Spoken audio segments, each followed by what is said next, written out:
Hai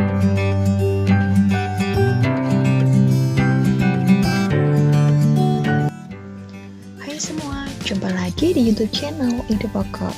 Assalamualaikum warahmatullahi wabarakatuh. Semoga kalian semua selalu diberi kesehatan dan tetap semangat belajar. Dalam video ini, saya akan menyampaikan materi kelas 6, tema 2, subtema 1. Pelangi indah karena warna yang berbeda-beda. Hidup berbangsa dan bertanah air indah jika kita hidup rukun walaupun berbeda-beda. Nah, sekarang kita baca terlebih dahulu bacaan tersebut ya. Perbedaan yang menguatkan.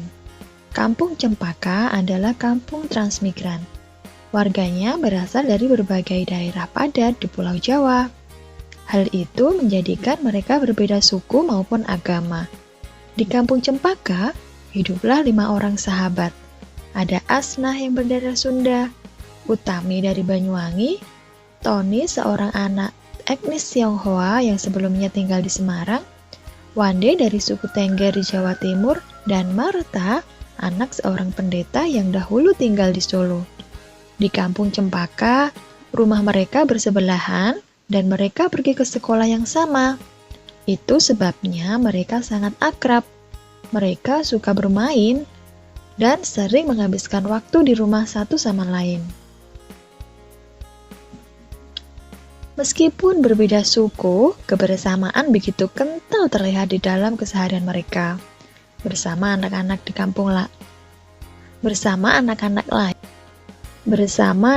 kampung Cempaka, mereka setiap akhir minggu berkumpul di balai utama kampung. Biasanya, selain berolahraga bersama, mereka juga kerap berkeliling ke rumah warga, membantu melakukan apa saja yang dibutuhkan warga. Kadang-kadang mereka membantu warga lanjut usia, sekadar membereskan rumah atau menyiapkan makanan. Sesekali mereka juga membantu orang tua yang sedang bekerja bakti membersihkan lingkungan. Wah, sikap mereka sangat terpuji ya, dan patut dicontoh teman-teman, dan patut dicontoh anak-anak. Dari Tony, mereka belajar menari barongsai. Lalu mereka ajarkan tarian itu kepada anak-anak sekampung. Sementara itu, setiap tiba saat panen, Wande dan keluarganya akan sibuk memimpin warga membuat tumpeng gede, yaitu nasi khas dari daerah Tengger yang dibuat untuk mensyukuri berkah Tuhan dan wujud panen raya. Sikap toleransi yang ditujukan ke 5 sahabat itu memang sekadar berupa hal-hal kecil. Hal kecil dalam keseharian itulah yang mencerminkan kehidupan Bhinneka Tunggal Ika di kampung Cempaka yang kaya akan perbedaan. Mereka hidup damai berdampingan dan tulus saling menjaga. Nah, dari cerita di atas, kita jadi tahu kan bahwa perbedaan tidak menghalangi persatuan. Dengan bersatu, kita dapat melakukan banyak hal. Berikut ini ada peta pikiran tentang rukun dalam perbedaan. Mari kita jawab bersama-sama ya anak-anak. Apa perbedaan yang ada? Dalam bacaan tersebut, perbedaan yang ada yaitu perbedaan suku dan agama. Selanjutnya, bagaimana menyikapinya? Cara menyikapinya adalah dengan sikap toleransi dimulai dari hal-hal kecil dalam kehidupan sehari-hari.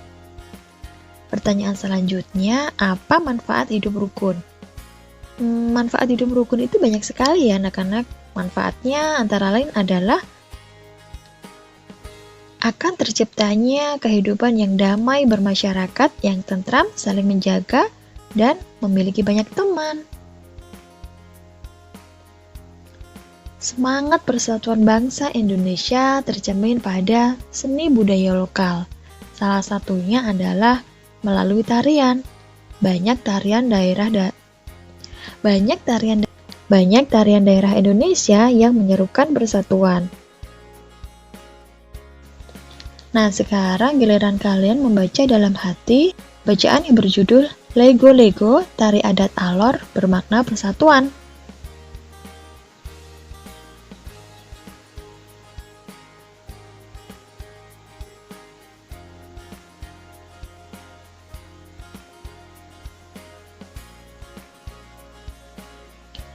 Posisi dalam menari perlu diperhatikan oleh seorang penari. Pengaturan posisi ini disebut dengan pola lantai. Seorang penari harus memperhatikan perpindahan pergerakan dan pergeseran posisi saat menari. Pola lantai adalah pola denah yang harus dikuasai oleh seorang penari dan berfungsi untuk membuat posisi dalam sebuah ruang gerak. Perhatikan jenis pola lantai berikut ini. Pola lantai vertikal atau lurus. Tari klasik banyak menggunakan pola lantai vertikal. Penari membentuk garis vertikal, yaitu garis lurus dari depan ke belakang atau sebaliknya. Pola lantai ini memberikan kesan sederhana tetapi kuat. Contoh-contoh tarian yang menggunakan pola lantai vertikal yaitu tari Yospan dari Papua, tari Serimpi dari Jawa Tengah, dan tari baris Cengkedan dari Bali. Selanjutnya ada pola lantai diagonal. Penari berbaris membentuk garis menyudut ke kanan atau ke kiri. Tarian yang menggunakan pola lantai diagonal ini contohnya adalah tari Gending Sriwijaya dari Sumatera Selatan. Pola lantai yang terakhir yaitu pola lantai garis melengkung. Penari membentuk garis lingkaran. Tari rakyat dan tari tradisional banyak menggunakan pola ini. Pola lantai ini memberi kesan lemah dan lembut.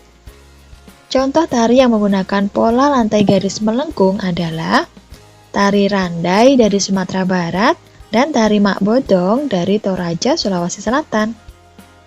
Kerjasama yang baik harus dimiliki oleh seorang penari agar menghasilkan tarian yang indah. Perbedaan yang dimiliki oleh para penari tidak boleh menghalangi semangat persatuan dalam menghasilkan tarian yang indah. Coba bayangkan ketika para penari itu tidak kompak dalam menari. Pasti tarian menjadi tidak indah ya anak-anak.